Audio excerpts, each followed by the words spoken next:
রাজ্য শিক্ষা ব্যবস্থা সংকুচিত, আইজিএম হাসপাতালকে বেসরকারি হাতে হস্তান্তর, নিট এবং নেট কেলেঙ্কারি সহ বিভিন্ন ইস্যুতে শহরে বিক্ষোভ মিছিল বের হয়। Joint forum for movement on এডুকেশনের উদ্যোগে সেই প্রতিবাদ মিছিল প্যারাডাইস চৌমুহনী থেকে প্রতিবাদ মিছিলটি শুরু হয়। রাজধানীর বিভিন্ন পথ ঘুরে পুনরায় প্যারাডাইস চৌমুহনীতে এসে শেষ সভায় মিলিত হয়।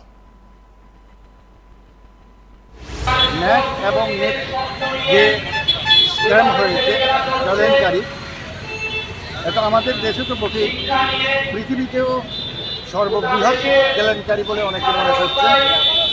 এটা যেমন একটা দিক, আমাদের রাজ্যে আপনারা সবাই জানেন আমাদের সংখ্যা ছিল এবং সেটা বাস্তবে পরিণত হয়েছে, বিদ্যাজ্যোতি ব্যর্থ প্রকল্পে পরিণত হয়েছে। এবং এখন যেটা হচ্ছে সেটা হচ্ছে যে স্কুলের মার্জার, বিদ্যালয় একত্রীকরণ ভয়াবহ সংকট ডেকে আনবে। এছাড়া ইদানিংকালে একটা বেসরকারি দুর্নীতিগ্রস্ত সংস্থাকে মেডিকেল কলেজের জন্য আইজিএম ব্যবহারের সুযোগ দিয়েছে সরকার। এসবের প্রতিবাদে আজকে আমরা বিক্ষোভ মিছিল সংগঠিত করছি।